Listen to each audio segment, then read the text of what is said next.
দ্বীপ জেলা ভোলার ইলিশা লঞ্চঘাট থেকে বাংলাদেশের বিভিন্ন প্রান্তে লঞ্চ চলাচল শুরু হয়েছে। গত 3 দিন পর্যন্ত বৈরী আবহাওয়ার কারণে, সমুদ্রে সতর্কতা থাকার কারণে, 3 নম্বর সংকেত থাকার কারণে ভোলা থেকে কোনো প্রকার লঞ্চ ফেরি চলাচল করেনি। আর সেই সকল লঞ্চগুলো আজকে থেকে আবার নতুন করে চলাচল শুরু করেছে। আপনারা দেখতে পাচ্ছেন ইলিশা থেকে মজুচৌধুরীর ঘাট পর্যন্ত অপরাজিতা লঞ্চ সেটি হচ্ছে যাতায়াত করে, তার পাশাপাশি সি ট্রাক লঞ্চ যাতায়াত করে এবং হচ্ছে ফারহান লঞ্চ যাতায়াত করে। সেই ইলিশার ঘাটটি আমরা দেখতে পাচ্ছি। ইলিশার ঘাট থেকে এই যাত্রীগুলো হচ্ছে মজুচৌধুরীর ঘাট পর্যন্ত যাতায়াত শুরু করেছেন। আপনারা ইলিশা ঘাটের নতুন যে পল্টন, সেই পল্টন দেখতে পাচ্ছেন। পল্টনগুলো অনেক সুন্দর, অনেক লার্জ এবং অনেক জায়গা রয়েছে। আমরা সেই পল্টনগুলো দেখতে পাচ্ছি এবং এখানে হচ্ছে লঞ্চ ঘাট। এখান থেকে হচ্ছে ইলিশা ঘাটে, মজুচৌধুরীর ঘাটে যাতায়াত করে এবং আমরা পাশাপাশি কয়েকটি ঘাট দেখব। ইলিশা জংশন এখন দ্বীপ জেলা ভোলার মধ্যে সবচেয়ে বড় লঞ্চ ঘাট হচ্ছে ইলিশা লঞ্চ ঘাট। এই লঞ্চ ঘাটে কয়েকটি ভাগে ভাগ করা হয়েছে। হচ্ছে ঢাকা থেকে ইলিশা যে সকল লঞ্চ আসে তার 2টি ঘাট রয়েছে। দিবা সার্ভিস এবং নাইট সার্ভিসের জন্য 2টি ঘাট রয়েছে। এছাড়া ইলিশা থেকে মজুচৌধুরীর ঘাট পর্যন্ত যে সকল সি ট্রাক যাতায়াত করে এবং লঞ্চ যাতায়াত করে তার জন্য একটি ঘাট রয়েছে। মজুচৌধুরীর ঘাট আলাদা রয়েছে এবং হচ্ছে ইলিশা থেকে ভোলা পর্যন্ত, ঢাকা পর্যন্ত যে সকল দিবা সার্ভিস যায় সেখান থেকে। আপনারা জানেন যে ইলিশা থেকে ঢাকাতে প্রতি ঘন্টায় ঘন্টায় এখন হচ্ছে 2 ঘন্টা অথবা 1 ঘন্টা পর পর হচ্ছে লঞ্চ পাওয়া যায়, যে লঞ্চের মাধ্যমে ঢাকা থেকে মাত্র 5 ঘন্টায় দিবা সার্ভিসে হচ্ছে যাতায়াত করা যায়। তো আপনারা মেঘনা নদী দেখতে পাচ্ছেন, উত্তাল মেঘনা নদী এখন কিছুটা শান্ত হয়েছে। 3 নম্বর সতর্ক সংকেত থাকার কারণে এই কয়েকদিন পর্যন্ত হচ্ছে ভোলার মানুষ ঢাকাতে যাতায়াত করতে পারে না। কোনো অসুস্থ রোগীকে হচ্ছে ঢাকাতে নেওয়া আনা করতে পারে না এবং ভোলাতে নেওয়া আনা, বরিশাল নেওয়া আনা করতে পারে না। দেখতে পাচ্ছেন সেই ইলিশা ফেরিঘাটটি দেখতে পাচ্ছি। আমরা জানাবো যে ইলিশা ফেরিঘাটে হচ্ছে মাত্র একটি ফেরিঘাট থাকার কারণে সেখানে 2টি ফেরিঘাট রয়েছে।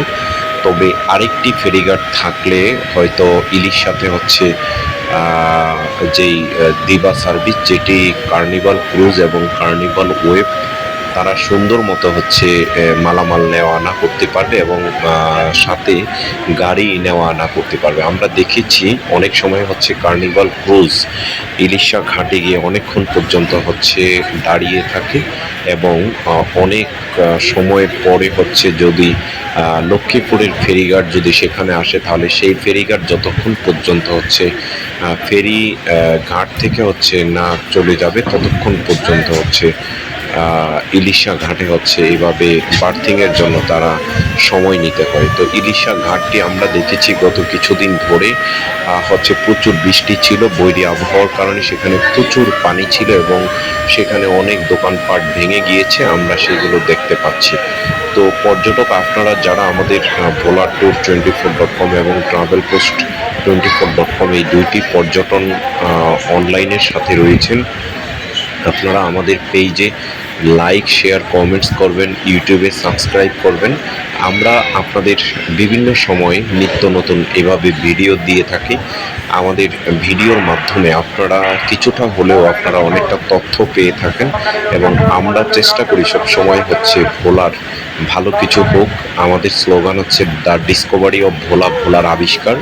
ভোলার বিভিন্ন উন্নয়ন, পর্যটন এবং হচ্ছে সমস্যার সমাধান, এই সকল বিষয়গুলো যাতে হচ্ছে নিয়মিতভাবে হচ্ছে সমাধান হয় সেই আশা প্রত্যাশা করছি। তো পর্যটক আপনারা আমাদের এই পেজে লাইক, শেয়ার, কমেন্টস করবেন, সাবস্ক্রাইব করবেন। আমরা আপনাদেরকে হচ্ছে আবার থাকবো এবং ভোলা বরিশাল, ভোলা হচ্ছে লক্ষ্মীপুর, ভোলা থেকে ঢাকা পর্যন্ত যে সকল লঞ্চগুলো রয়েছে 3 দিন বন্ধ থাকার পরে সেগুলো আবার চালু হলো।